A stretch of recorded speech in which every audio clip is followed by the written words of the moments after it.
1997년 8월 6일 대한항공 801편이 괌 국제공항으로 접근 중 추락하여 승객 214명과 승무원 14명이 사망한 사건이 있었다. 이런 끔찍한 참사가 벌어진 이유가 무엇일까?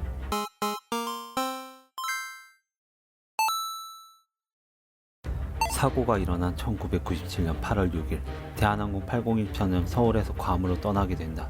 당시 기장은 1995년부터 보잉 747을 조종하기 시작했으며 1997년 6월에는 비행 안전 부분에서 대한항공 사장으로부터 표창을 받기도 했다. 목적지인 괌 공항에는 두 가지의 문제점이 있었는데, 첫 번째는 비행기가 착륙할 위치를 주파수를 통하여 알려주는 VOR이 보통 활주로 끝에 있는 것과는 달리 활주로와 약 4.8km 떨어져 있다는 사실과, 두 번째로 항공기가 착륙을 시도할 때 항공기의 활강 각도를 알 수 있도록 해주는 글라이드 슬롭이 고장나 있다는 사실이었다. 충돌 30분 전 기장은 착륙 브리핑에서 괌 공항이 글라이드 슬롭이 고장났다는 사실을 정확하게 언급한다.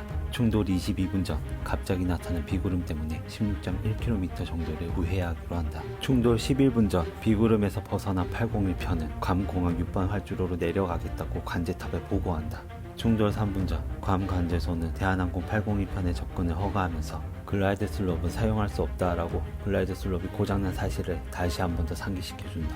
하지만 이때 조종실에서는 글라이드 슬롭이 되어 글라이드 슬롭 되나 보라고 등의 이상한 대화가 오고 가기 시작한다. 충돌 2분 전 802편은 고도 1400피트 아래로 내려가기 시작한다. 괌 공항의 비행 착륙 규칙에 따르면 해당 위치에서는 2000피트 아래로 내려가서는 안됨에도 불구하고 그보다 600피트나 더 아래로 내려간 것이다. 충돌 40초 전 기장은 또다시 글라이드 슬롭 안되나 라고 말하며 계속 글라이드 슬롭에 신경쓰는 모습을 보여준다.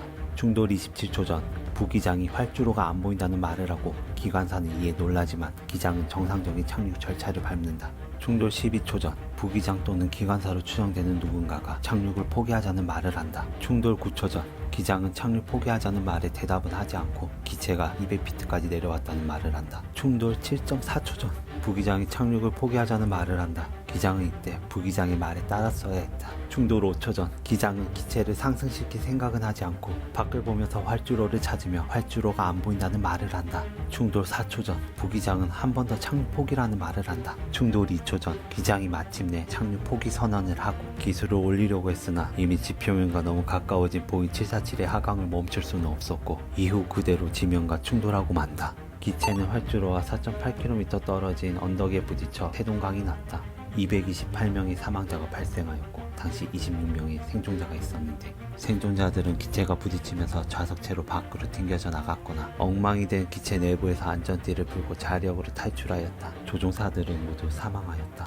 앞서 말했던 것처럼 괌 공항은 활주로의 위치를 알려주는 VOR이 보통 활주로 끝에 위치해 있는 다른 공항들과는 달리 활주로와 4.8km 떨어진 곳에 위치하여 있다. 그러므로 괌 공항에서는 VOR 기준으로 빙 돌면서 활주로 쪽으로 천천히 접근하여야 한다. 하지만 당시 801편의 사고 위치가 VOR 옆 지점인 것으로 보아 다른 공항처럼 VOR 바로 근처에 활주로가 있을 것으로 생각하고 접근한 것으로 보인다. 그리고 당시 굉장한 폭우로 시야 상태가 매우 좋지 않았다. 또 주파수의 혼선으로 고장났다던 글라이드 슬롭이 정상화된 것처럼 보였다는 기록이 있는데, 이것이 우리가 비행기 착륙 시에 통신 장비를 사용하면 안 되는 이유 중 하나이다. 부기장이 착륙을 포기하자고 했을 때 기장이 그의 말을 따랐다면 사고를 피할 수 있었다. 부기장 또한 상황에 따라 조종권을 인수할 수 있으나 권위주의적인 조종실 분위기상 그렇게 하기란 어려운 일이다. 부기장이 착륙 포기를 수차례 건의했으나 묵살된 것이 너무나도 안타깝다. 당시 사고는 승무원들 간의 권위주의적 문화가 사고로 이어질 수 있는 악패습이라는 현실도 보여주고 있었다. 이 안타까운 802편 추락 사고는 현재 세계 항공사고 순위 22위로 등재되어 있다.